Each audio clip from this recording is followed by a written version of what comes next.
Welcome to the Fantasy Champions Fantasy Football Podcast. Here's your host, Morgan Colby and Rick Lemon. What's going on, Fantasy Champs? My name is Morgan Colby. I got Rick Lemon with me as always. What's poppin'? We got a good midweek pod for you. Good Wednesday pod. Yeah. Chat about Thursday night football. The greatest show on TIFF. You know, I was the going to say, Thursday night games. While the World Cup has been going on for soccer. Yeah. I thought it was funny because like our sport is named football, right? And somebody was saying, "Oh, well, football, that's not the real football. NFL football is the real football." I was like, "Okay, well, first off, why is our football named football?" Just to annoy Europeans. Fair enough. We literally maybe like 5 times a game like actually touch the ball with your foot, and the reality is there's rules against you touching it with your foot. You fumble and you try to kick it, that's against the rules. Right. So like, why is it football? Football makes a lot more sense for soccer. Soccer, yeah, that's what I was going to say. But frick the Europeans. Exactly. That's the only reasoning. Why would we want to go play over there?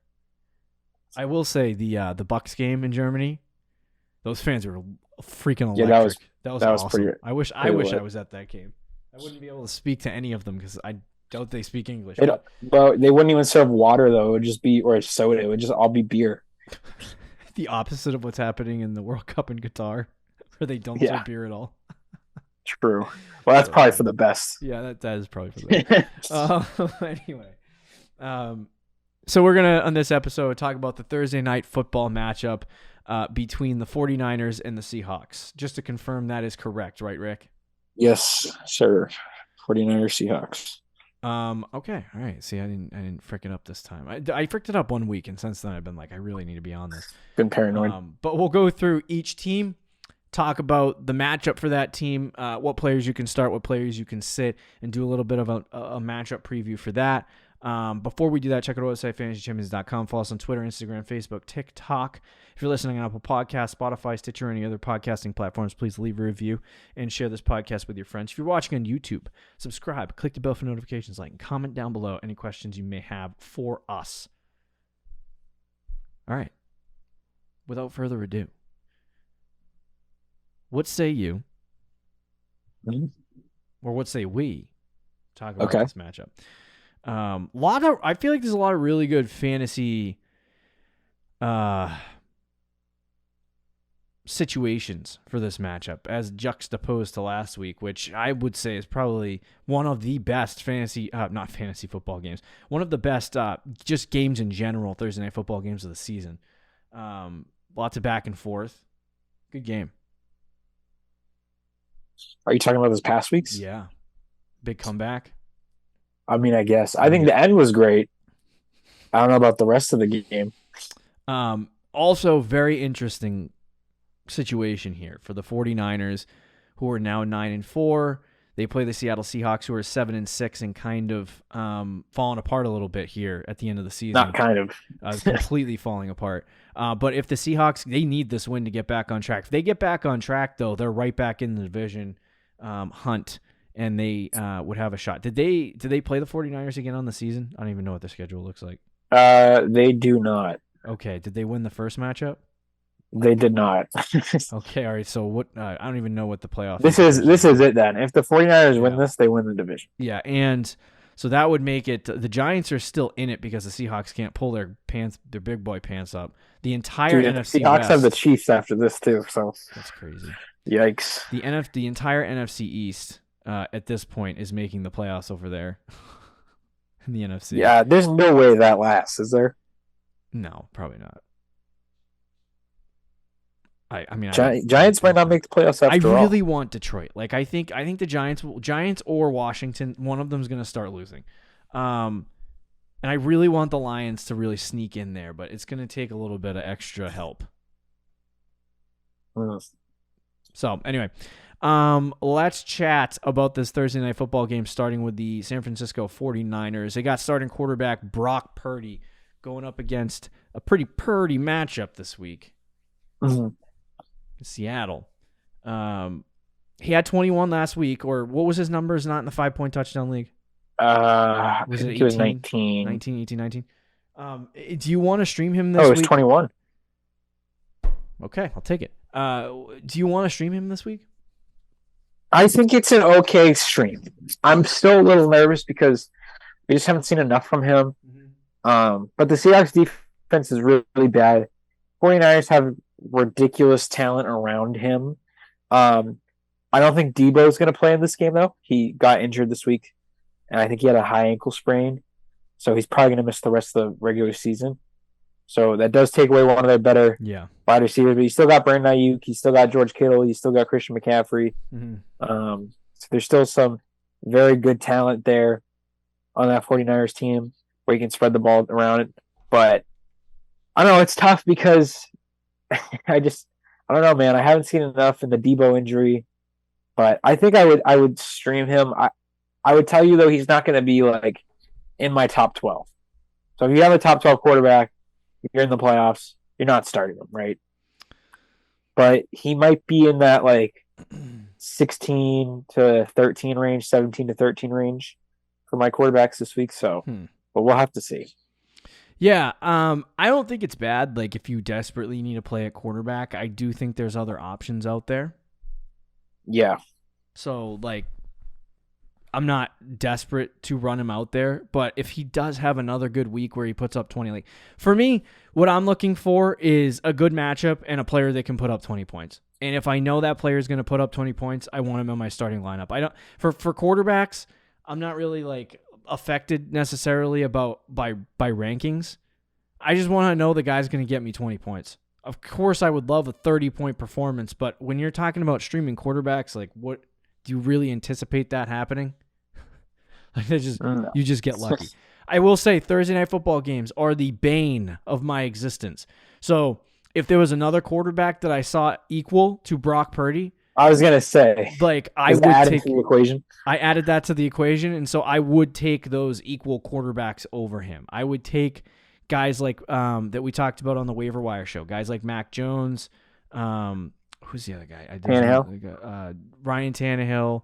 I would take some of those guys over him, but I don't think it's a bad matchup for him. It is unfortunate for guys like Jimmy Garoppolo. I really think this team should at least put a claim in on Baker. They wouldn't have gotten him, but they should have. Yeah. You're right.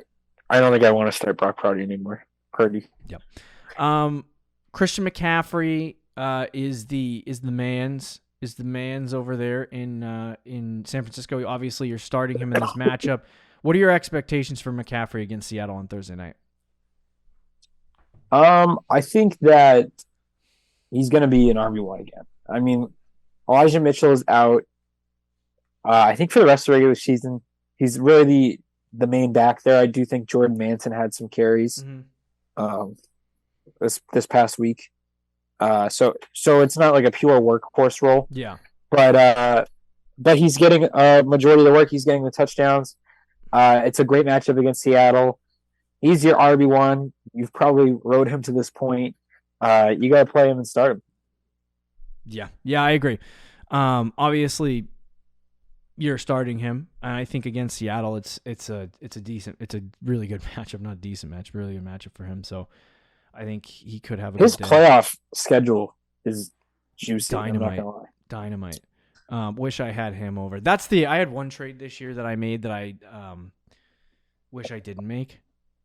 I don't know that I would be starting Brandon Ayuk in my current roster, but I traded Brandon Ayuk and Christian McCaffrey for Saquon after like the first 6 weeks of the season. It was not a bad trade at the time, but no, not a bad trade at the time. But Barkley's and I guess it's lateral. Like I said, like the only thing I would get is Brandon Ayuk, but yeah, I don't know. I just kind of wish I had Christian McCaffrey for the playoff stretch. Jordan Mason has also looked interesting. I don't want anything to do with him with Christian McCaffrey being in that backfield and stuff like that. But he's gonna get like 10 carries a game though. Handcuff Christian McCaffrey now sure. with Jordan Mason, if you can, or you can steal somebody else's handcuff. Yeah, true. Evil. Play spoiler. We're here for the people who didn't make the playoffs too. Anyone else you want to talk about running back? No, I think that's it for them. Okay. Let's jump to the wide receiver position. We got a couple of different guys here. Deebo Samuel, Brandon Ayuk.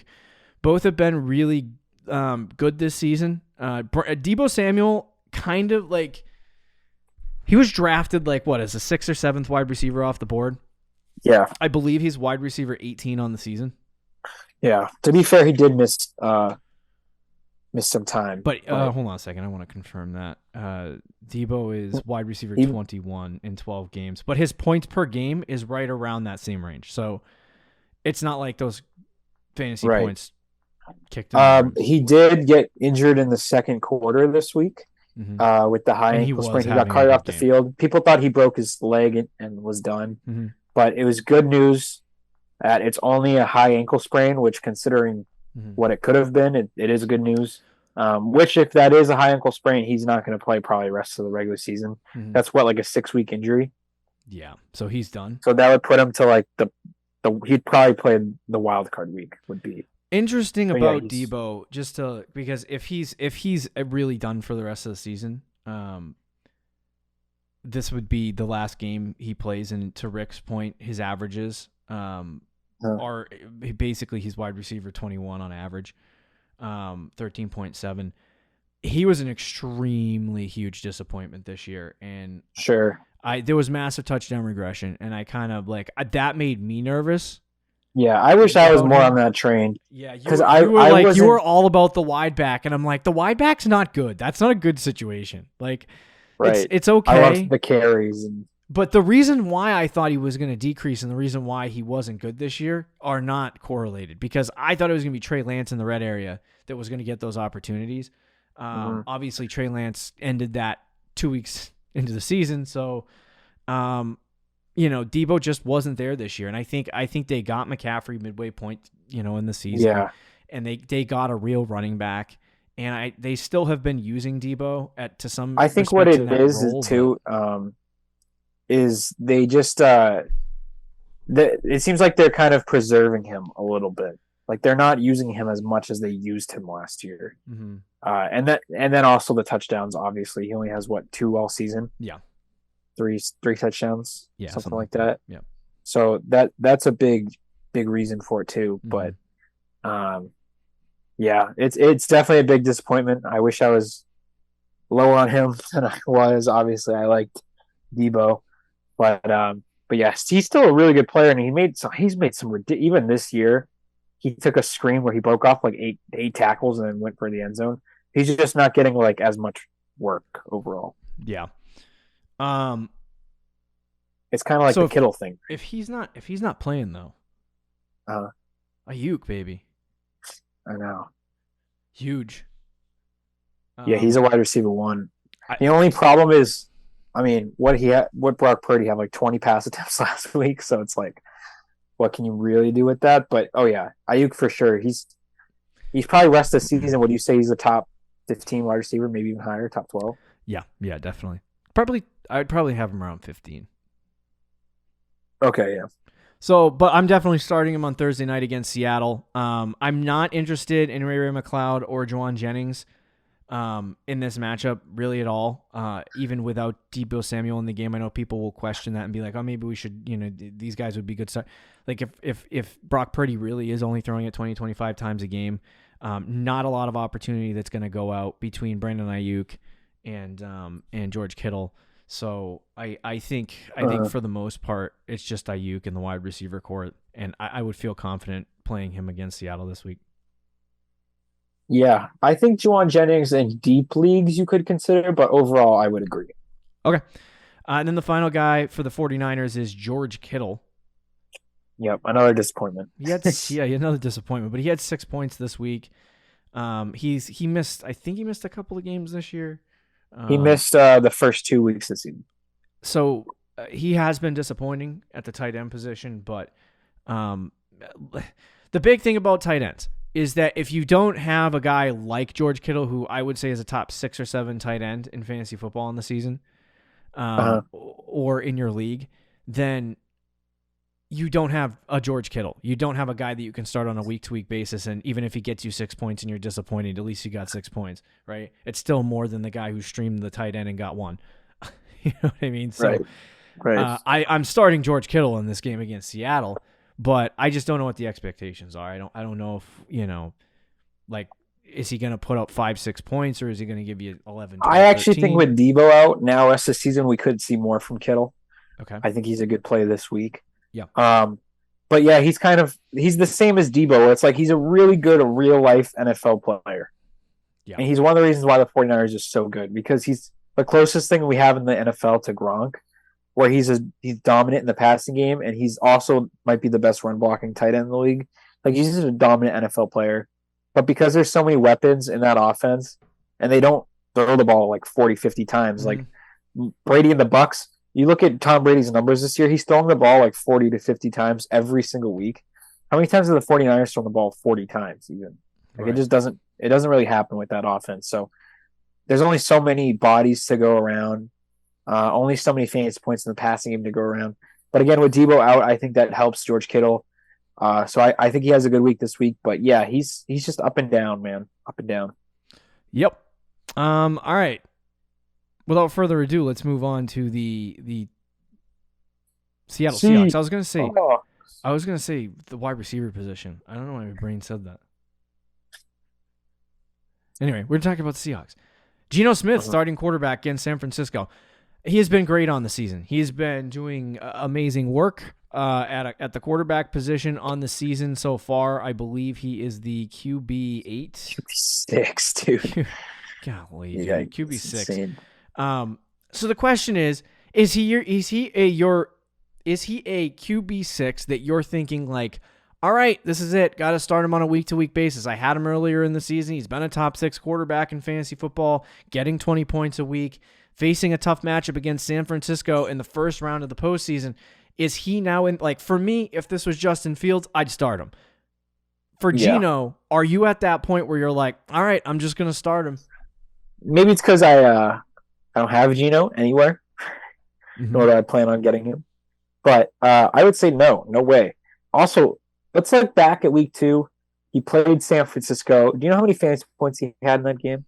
Enlighten me. 7 fantasy points. Yeah.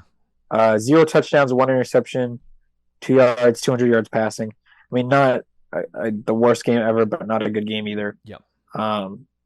So San Francisco right now is, you could make the argument, the best defense in the league. They're playing at that level, or at least up there. They're one of the best defenses in the league. Yeah. And Geno's kind of, he's had a very good year, but he's had a pretty easy schedule overall. Yeah. Like, he's played the Cardinals, last couple weeks, the Panthers, Rams, Vegas. Tampa was kind of a tough matchup, and he did pretty decent. But then the Cardinals, the Giants, the Chargers, the Cardinals again, Detroit Lions, Atlanta Falcons. Like, he's had relatively easy matchups for the most part. So I think he, and not to take away from Geno, he's had it by far. He's blown expectations out of the water. I would have never guessed in a million years. I think this is probably the most surprising storyline for me this whole season, is how good Geno Smith has been. I considered him, like, I didn't even think he was going to start. I thought it was going to be Drew Lock. And then when they announced it was Geno, I was like, okay, well, this is the next Andy Dalton. It's like Andy Dalton putting up 40 touchdowns. Like, it's just, it doesn't make sense. But I mean, he's playing at that level, so it's so funny. I was listening to the Fantasy Footballers podcast early in the season. I was out on a run and I slapped it on, and I was listening to them talk about the matchup between I can't remember what week it was, but the early season matchup between Seattle and Denver. I think it was like on Sunday, and they were chatting about it, or maybe it was week 2.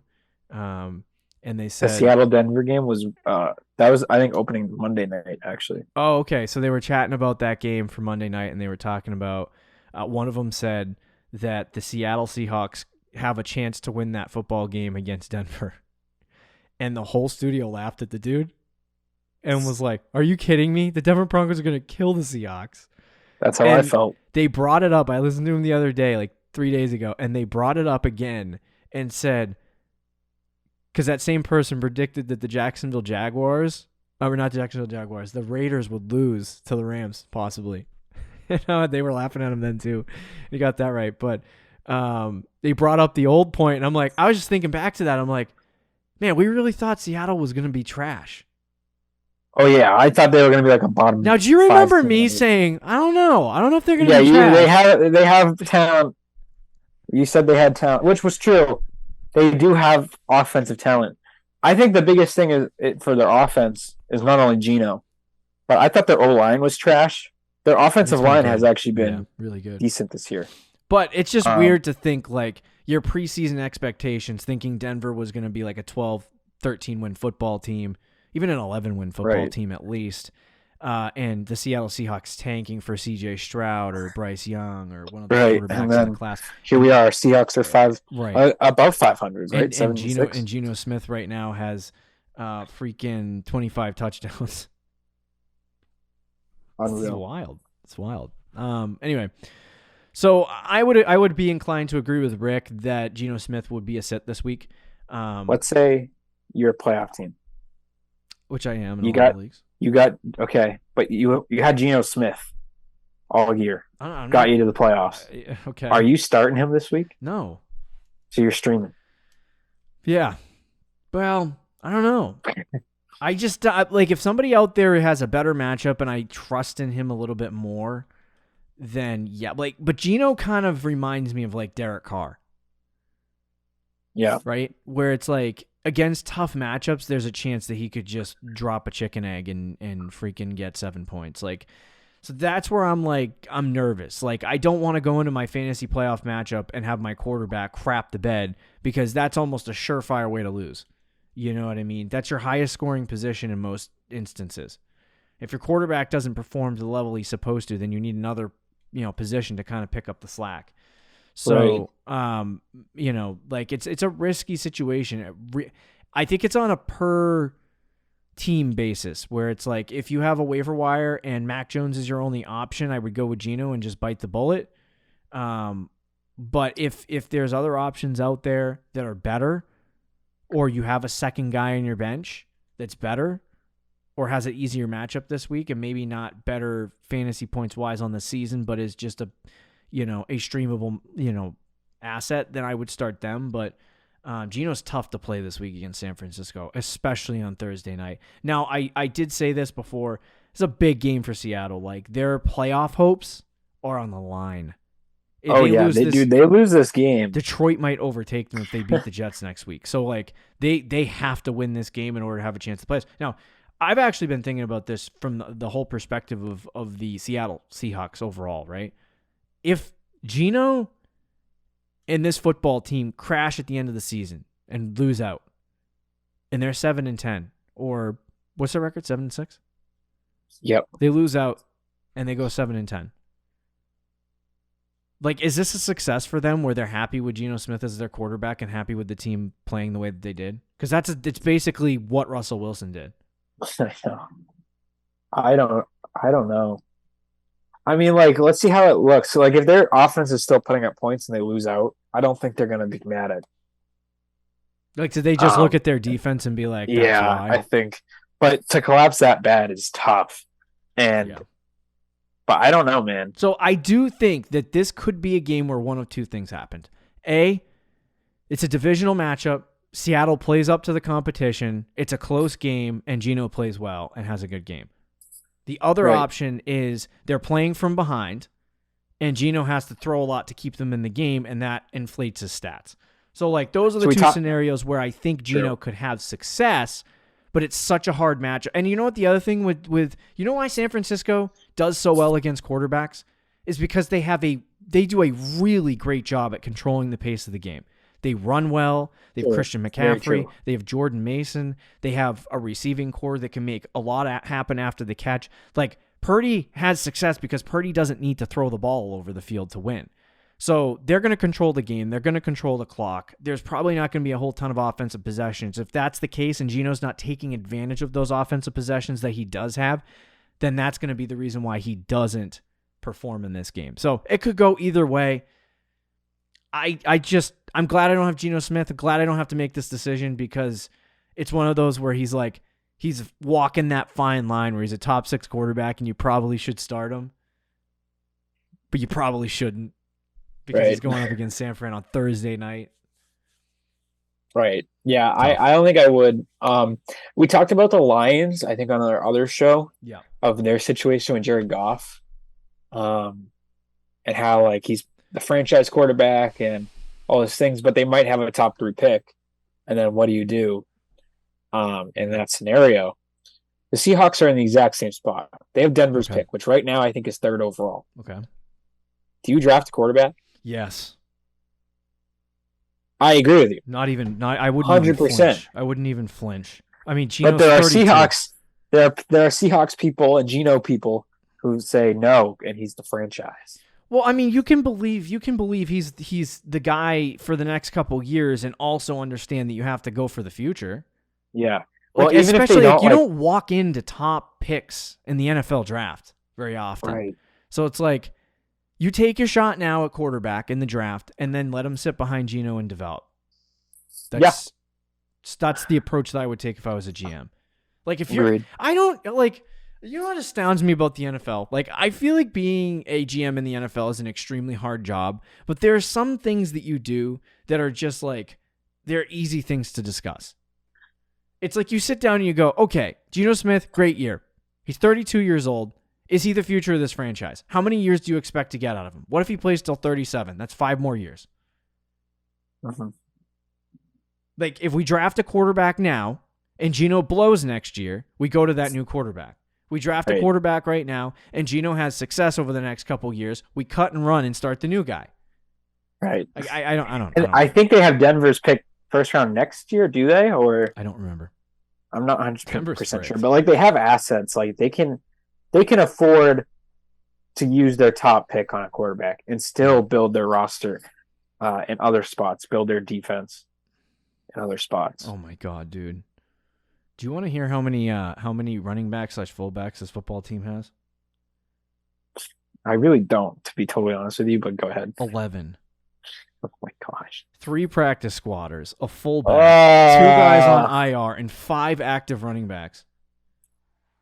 Jeepers creepers. What is wrong with...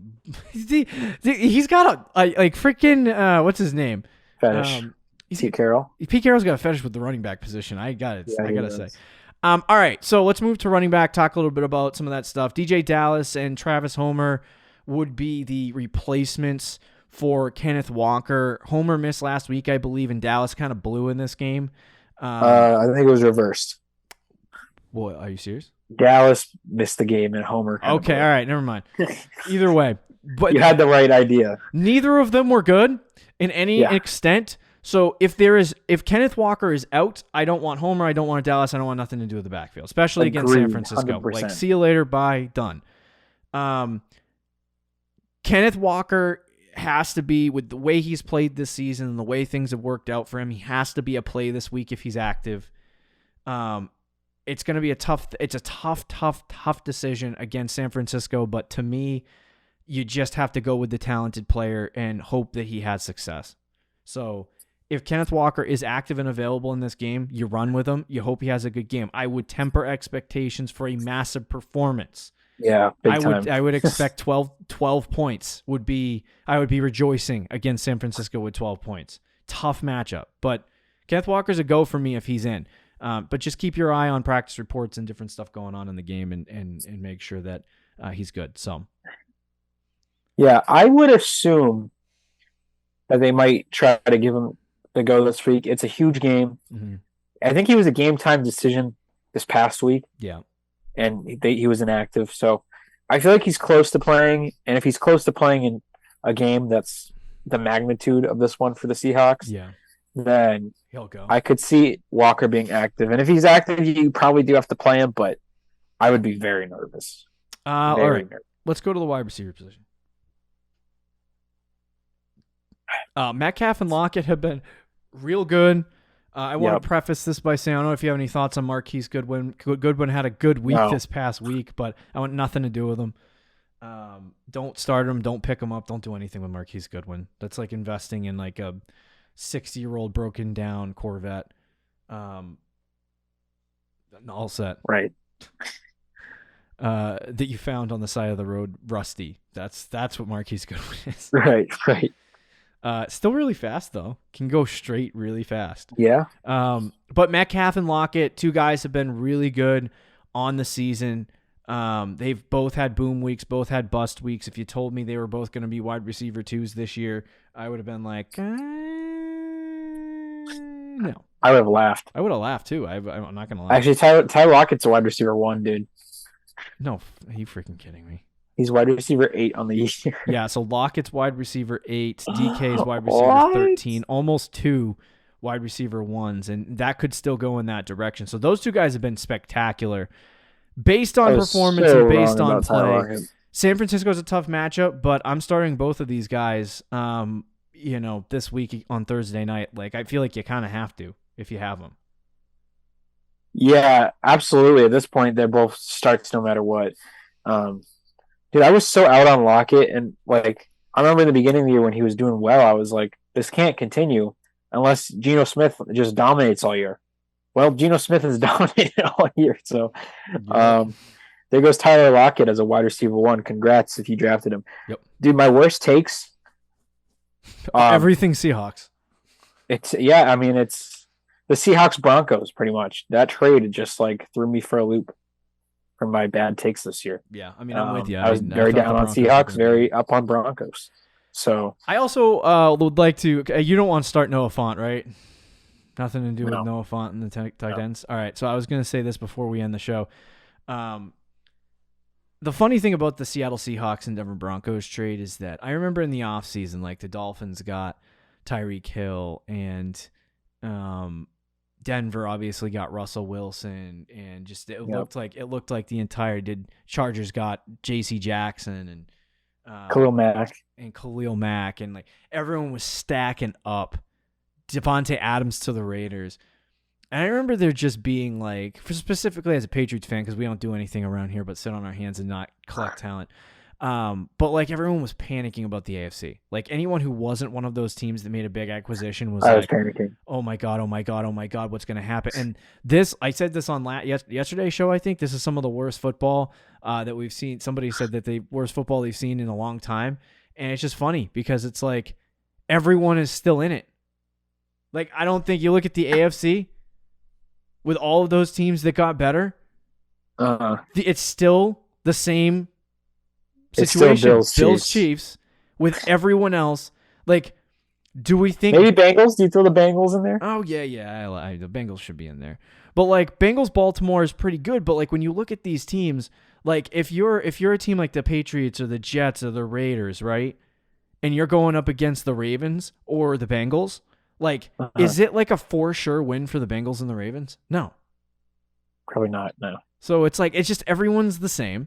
And it's the Bills and Chiefs and Eagles. That was the one surprise team this year, the Eagles.